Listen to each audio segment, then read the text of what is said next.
Virgo, Sun, Moon, Rising. So let's see what's coming to you ngayong July 2026 using tarot and oracle cards. So general reading lang to. Pwede kayong makarelate, pwedeng hindi. Just take what resonates. Another reminder, I will not message you or follow you para mag-offer ng services o mag-ingat kayo sa mga fake accounts and scammers. So kung gusto niyo ng private reading, just go to my website, mysticqueenph.com, or you can book directly sa aking calendar, link on the description or comment section. Okay, so let's see. What is the energy for Virgos? I see the excitement. Parang meron kayong gustong simulan. Like, you want to break free. You want freedom. The stars, oh. Mas ano kayo ngayon? Ganadong-ganado. Mas motivated kayo to focus on your dreams. Some of you, maaring may interest sa astrology. Ayan, so you're learning astrology. You are learning new things related sa inyong mga talento, skill set. Ayan. There's also stability here. I think you are tapping into your foundation, no? Pwedeng merong kinalaman dito yung inyong mga ancestors. Kumbaga, you are being guided na itong kaalaman na to ay pinas down sa'yo ng mga ancestors mo. Last quarter is release. Oh, you are releasing something that is no longer serving you. Parang ito ay matagal mo nang pinag-isipan. Yung iba sa inyo magpapatattoo kayo. Oo. I don't know bakit kayo magpapatattoo, but it's symbolic. Symbolic kasi yan sa inyo. Oo. So, meron ding release of, pasensya na kung may naririnig kayo maingay ha, sa background. Kasi maingay lang talaga ang aking anak. Narinig pa rin.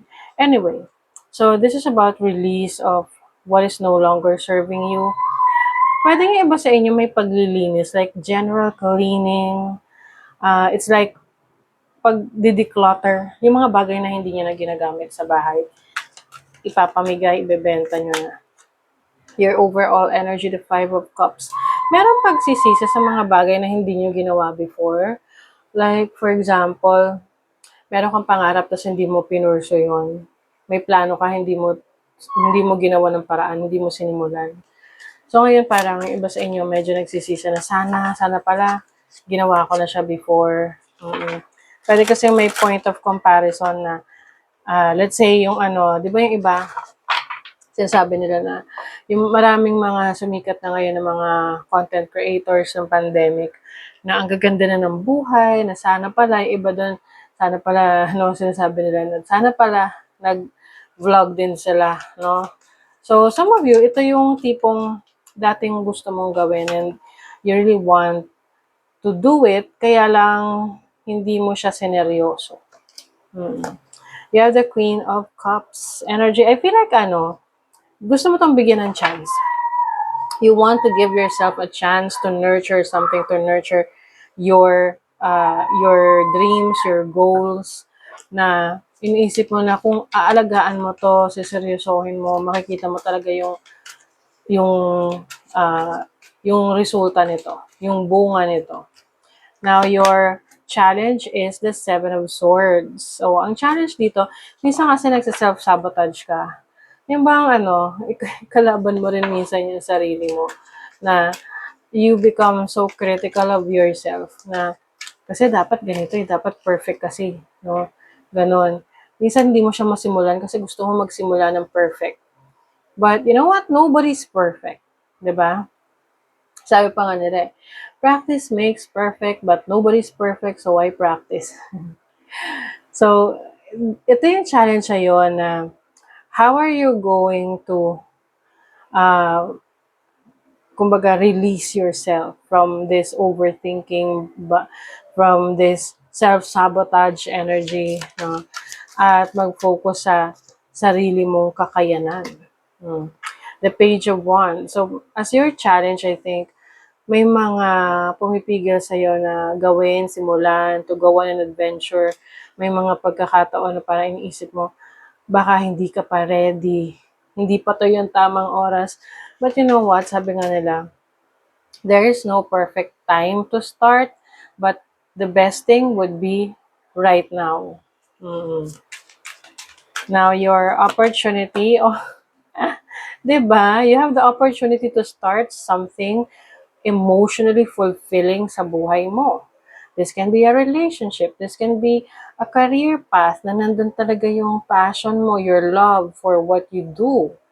'Di ba? For your craft, whatever this is.